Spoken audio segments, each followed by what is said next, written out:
It's like looking for a needle in a haystack. We just investigate each one with eyes of a youngster every time we see one. Searching for Bin Laden on the high seas. The U.S. intends to conduct a visit and search of your vessel in accordance with Operation Enduring Freedom. Slide forward, safety on. By day and by night. What kind of cargo is being transported in those containers, over? You just never know what's going to get thrown at you. I don't know, over. By ship and by plane, 4 miles up. You don't have to get so close anymore, which makes you feel a little safer, actually. We're going to look at every boat that's out there. We're going to find that guy, and we're going to bring him to justice. Tonight, the hunt on patrol with the U.S. Navy.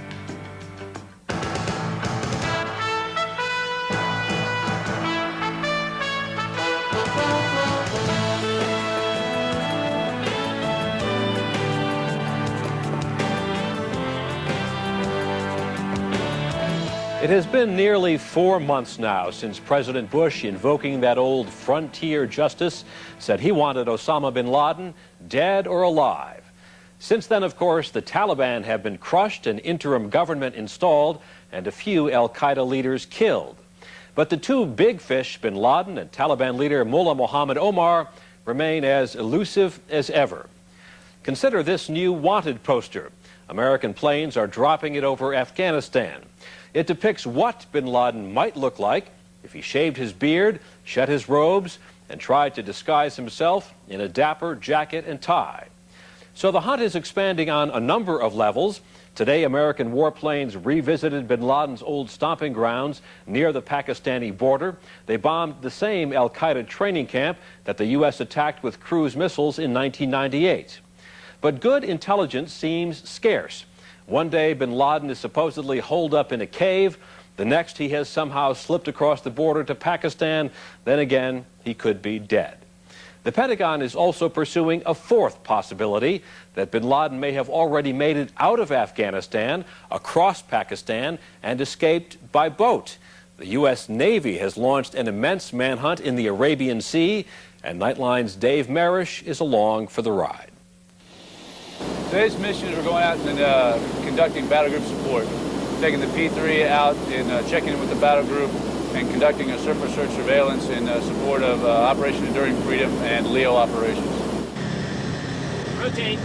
Hard to believe, but this old propeller-driven airplane is a major asset for LEO, the Leadership Interdiction Operation, that ongoing manhunt for Osama bin Laden and his colleagues from al-Qaeda and the Taliban. The squadron leader is Commander Doug Yancey. The search area we have today is 60 by 125 miles. We'll usually do a ladder search and work from one end to the other, or top to bottom, ensure we cover the whole area. That takes a while, but long-duration missions are what the P-3 was built for. A typical P-3 day is easy on the plane, hard on its crew. When you fly a 10-hour, 12-hour mission, that's just the flight time. Plus you have the 3-hour pre-flight for the aircraft. You have the mission planning that comes as required for it. We already looked at 117. This P-3 is an example of new wine in a very old bottle. Although this plane is crammed full of today and tomorrow's latest technology, this is actually an old Lockheed Electra, a 50-year-old airplane with a long history of anti-submarine warfare duty, as you can see by this rack of sono buoys used to smoke out subs beneath the surface of the sea. The P-3 had a long, honorable history tracking Soviet submarines during the Cold War, and its long flying time made it an ideal spy plane. That information-gathering role was what a P-3 was playing off the coast of China when it was forced down on Hainan Island last year. Although there are still a few submarines in the North Arabian Sea, what the 11-person crew of this recently updated P-3 is trying to spy out are surface vessels.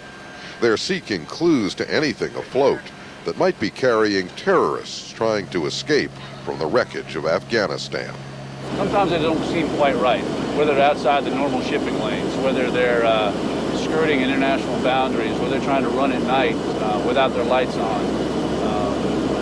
There's different types of queuing data that we have that would say, hey, that guy may or may not be a suspect vessel, but it doesn't look right to us. Anything in there? Oh, wait a minute. From his chair in the middle of the plane, Tom Polson checks boats and ships on his screen and clicks off freeze frames of a few of them. Even after months of working in his newly refurbished spy plane, he is still amazed at what he can see from 4 miles up. Brave banner. You can actually read the name off the back of a boat. Yes, definitely. You can see people walking around. You can see stuff that's laying on decks. You know, detail, which we couldn't see before, which is really nice.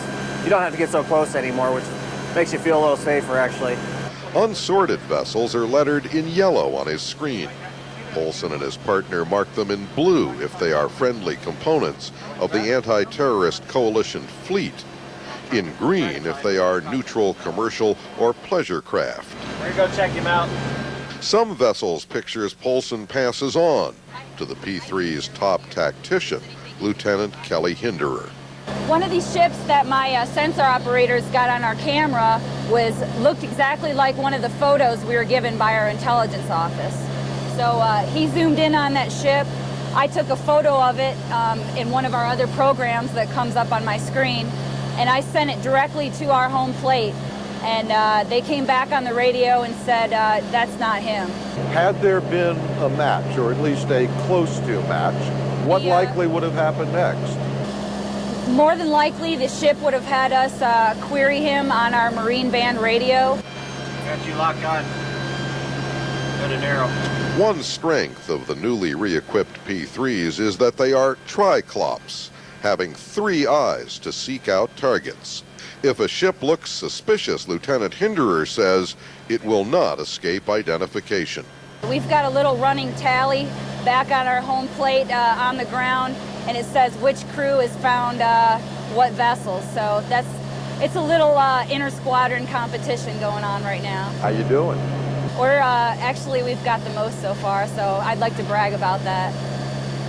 Spirited as that intramural competition may be, the real adversaries are Bin Laden and his cronies. We're going to look at every boat that's out there. We're going to find that guy, and we're going to bring him to justice. The view from the bridge of a Navy ship searching the high seas for Bin Laden and his lieutenants when we come back.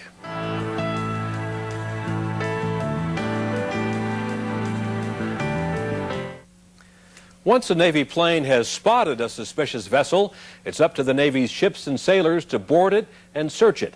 Once again, Nightline correspondent Dave Marish. Warfare is all about improvisation and adaptation. Take, for example, the U.S. Navy missile cruiser, the Vella Gulf. The Aegis cruiser was primarily designed for air defense of a battle group, which is our primary mission here in the North Arabian Sea. Officer of the deck. In the war against Al-Qaeda and the Taliban, the need for air defense lasted less than a day or two. So, says the ship's commanding officer.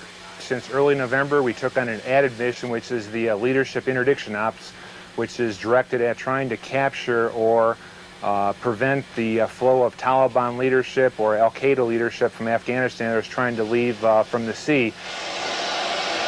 The Vella Gulf is both the shadow and the shield of the aircraft carrier Theodore Roosevelt and its battle group. It almost always sails close behind the TR. Tower. But its vast array of radars can see almost everything for miles in every direction around the carrier and its associated ships. The advantage we have is the spy radar and the system that we have on board this ship allows us to cover a very wide range. Lieutenant Commander Juan Orozco runs the CIC, the Combat Information Center, that is literally and functionally at the heart of the Vella Gulf. We are able to correlate contacts that are reported to us, and we're able to find those contacts and use our helicopter to go out and look for them. We're flying the SH-60 Bravo Seahawk. We're an extension of the ship, basically a talon, if you will, to extend the ship's sensors, to get up there and be the eyes in front of the ship, be around the ship. The Vella Gulf's air boss, call sign Big Gorilla, the leader of its helicopter squadron, the Apes, deals with a big, largely empty ocean. the kind of open sea that can lull your eyes asleep. His eyes, though, stay sharp. And everything we find is a little different. From fishing dhows to Group 3 tankers and cargo ships, they all present their own uniqueness. And we just investigate each one with eyes of a youngster every time we see one. 7 on stage. Keeping eyes and all hands on board as fresh as a youngster's is tough when most days are, in the words of several of the ship's crew, Groundhog Day. In addition to terrorists and Islamic radicals, there is another enemy here, boredom. The cure? Practice, practice, practice. Captain, as you know, this morning we were directed to take a look at motor vessel Mountaineer. The ship named in this exercise briefing in the wardroom of the Vella Gulf is fictitious, and the other details are also part of a made-up scenario. Merchant vessel Mountaineer, this is U.S. Navy warship. The U.S. intends to conduct a visit and search of your vessel in accordance with Operation Enduring Freedom. The inspection team confirms that your ship is not assisting or transporting Osama Bin Laden or Al-Qaeda leadership. You will be allowed to proceed to your destination.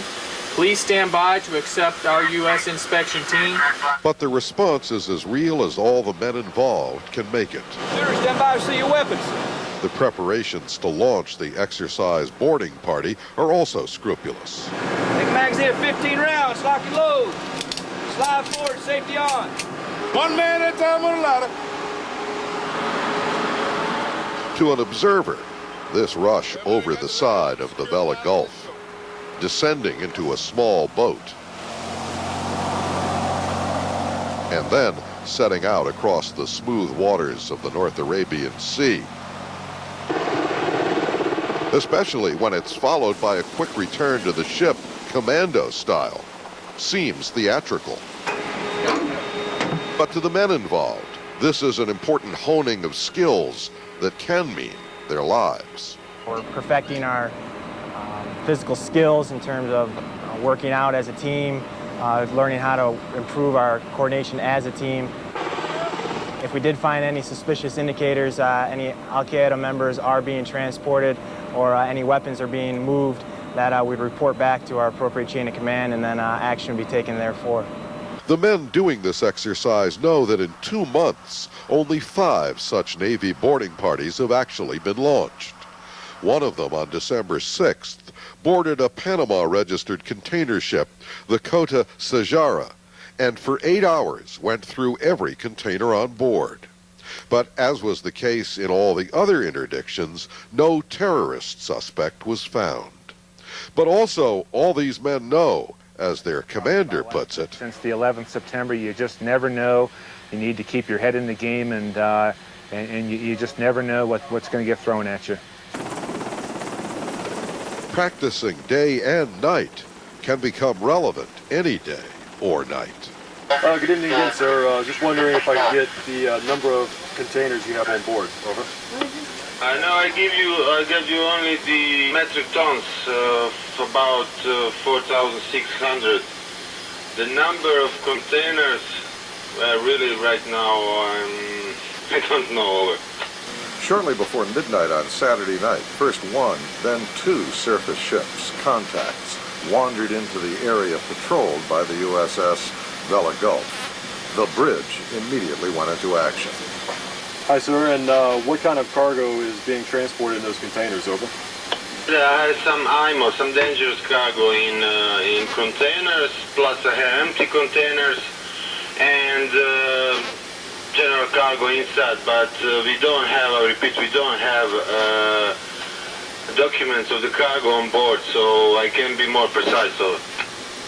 Both these suspiciously imprecise answers and lots more information, including infrared pictures of the cargo ship, are sent from the Vella Gulf virtually in real time up the chain of command to the carrier, to the admiral on board, and often to fleet headquarters on shore, where databases show everything from the ship's portrait to its sailing schedule.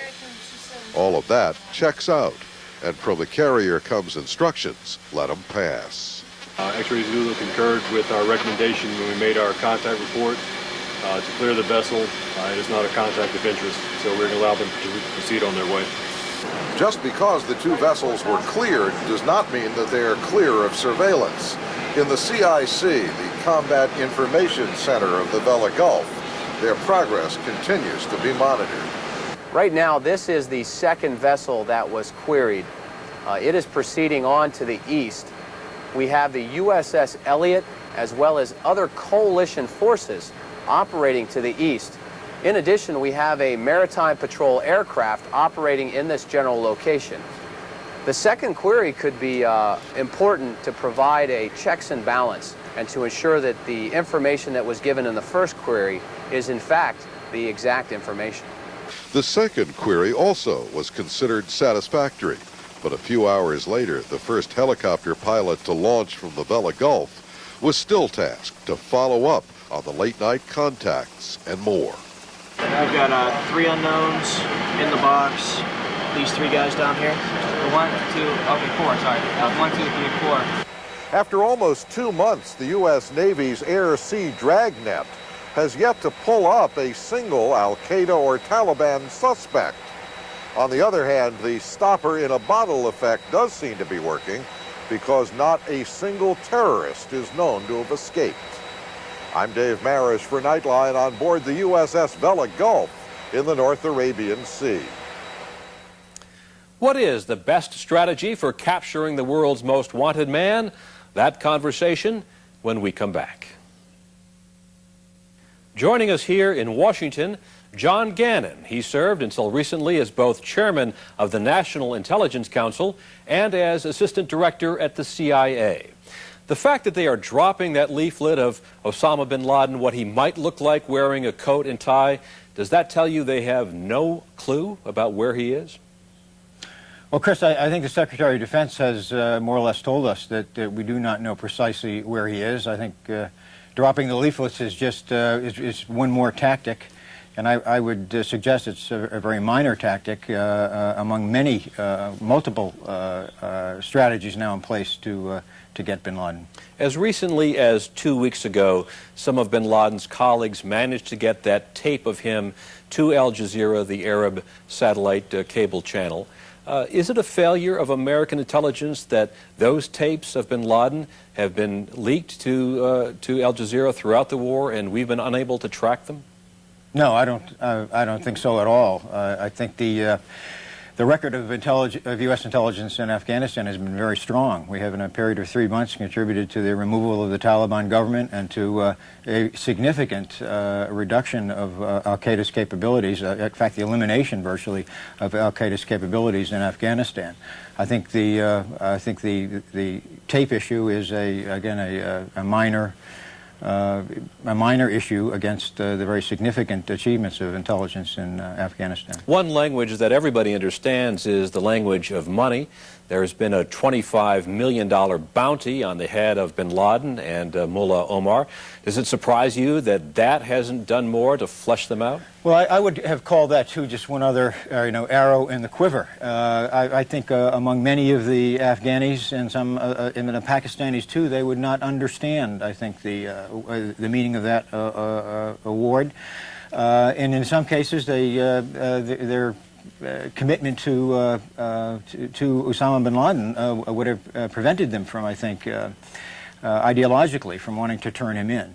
But again, I think it was one effort, and it will continue to be there, and that may, in the end, be the arrow that hits the target. For all the successes that you've cited, the fact remains that Bin Laden and Mullah Omar are still at large. What else does the U.S. have to do?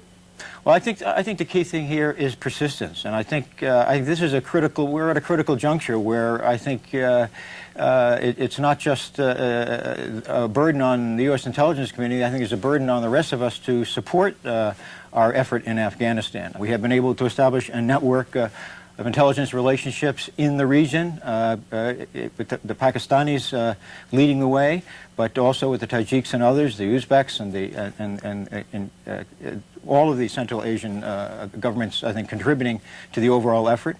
We have relationships in the Arab world. We have relationships in Europe that are now much more productive than they were before September 11th. Given everything that you've just cited, what in terms of intelligence does the United States have to do differently to have a better chance of success? Well, I think the critical thing is to sustain those relationships and to continue to build on that network, because what Osama bin Laden was able to do was to move people, to move finance, to move information across a network of cells in at least 30 countries that I know of.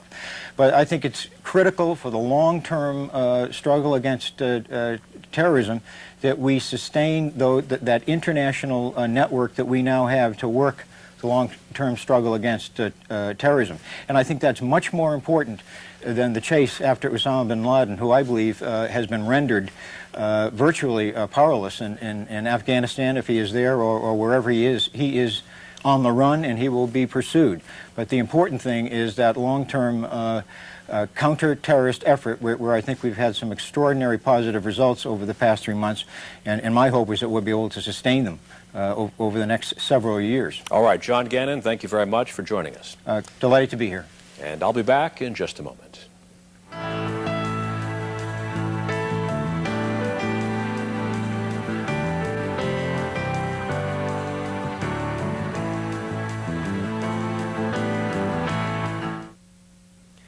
That's our report for tonight. I'm Chris Bury in Washington. For all of us here at ABC News, good night.